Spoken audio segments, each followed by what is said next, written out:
we're just like having fun gardening. But we'll answer any questions if we think we can. Make something up if we can't. We'll pretend like we're experts.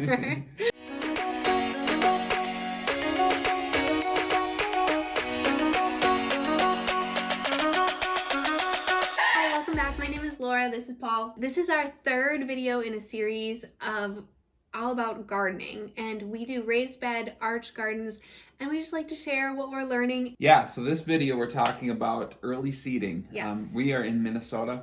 It is cold here most of the year.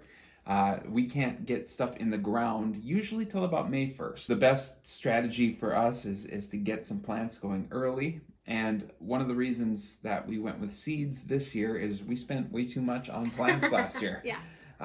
Plants are really expensive. Even if, it's cheaper than going to the store and buying all your produce, it's still a lot more cost effective to buy a seed packet. One of the ways that we found this year, if you go on Amazon or we'll link below the 3 sets we bought. different sites sell their seeds, you can get a variety pack for, very inexpensive. It ended up being less than 50 cents a packet for a lot of these. So we bought 3 sets.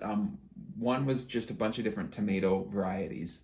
We love tomatoes. Yeah. And so these were all heirloom varieties. Determinate and indeterminate. Yeah, mostly Cherry, indeterminate. grape, big, all the different sizes, yeah. And there was a greens variety pack, which was a bunch of different leafy greens, kale, Swiss chard, different kinds of lettuce. And then the third set was actually just a random variety pack. It was a bunch of different kinds of seeds. Probably 40 seeds. Yeah. 40 kinds of foods. Why don't you tell us a little bit about how we plant? Start by putting on a bunch of little cups with water and soaking the seeds. And the reason we soak seeds is it really does speed up the process.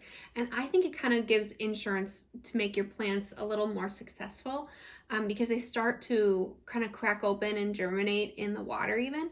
So then we use these trays, and we can link these trays below. This is our second year of using them. There are 12 little tiny cups in them with a water catcher tray on the bottom. And we just plant them pretty shallow. I use a potting mix just from the hardware store. And I did mix in some white. This white stuff is perlite.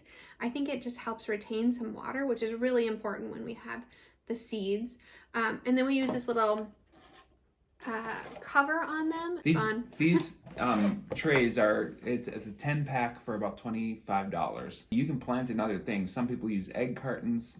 Mm-hmm. We love the fact that they have built-in drainage. So there's really the good. 2 levels. The water can drip through to the tray underneath, and then the little greenhouse lid really helps with the moisture retention too. So for us, it was worth it. That's true. Whatever you plant in, it has to have drainage. You can't skip that step. So then we started planting these. We did a round in late February, a round in March. We're running out of space in our house for trays. We had them like everywhere on every window.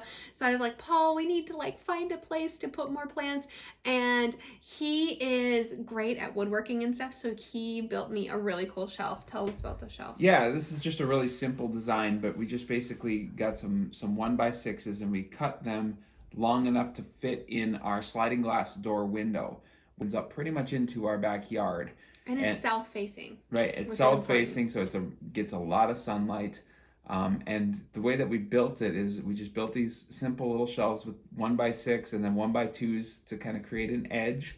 And then I put rope through some holes that I drilled into the shelves, and we actually clipped it to the ceiling, so you can see here, and used carabiners to latch them on. And the beauty of this is once we put those plants in the ground, we can just take the shelf down, store it in the garage, and then next year pull it back out again. That's how we seed. Then after we get the seeds nice and strong, like these ones are getting pretty solid, we'll move them into bigger cups just so they have more room for the roots to grow.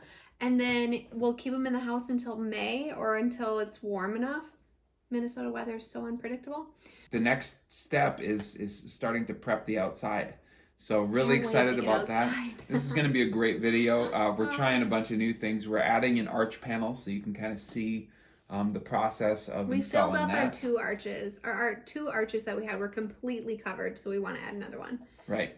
And then we're also installing a drip irrigation system this year. We're getting some new dirt delivered. We're going to put more stuff in the back this year. So there's There's lots to do outside. We cannot wait to get our hands dirty, so you can look forward to those videos coming soon. Please take a minute, comment below, tell us if you are gardening, what you're gardening, and if you have any questions. Again, we are no experts or professionals. We're just like having fun gardening, but we'll answer any questions if we think we can. So thanks for watching. Or we'll make something up if we can't. We'll pretend like we're experts. Thanks for watching, and happy gardening, everybody. Thank you for watching. Don't forget to hit that subscribe button and follow my parents on Instagram.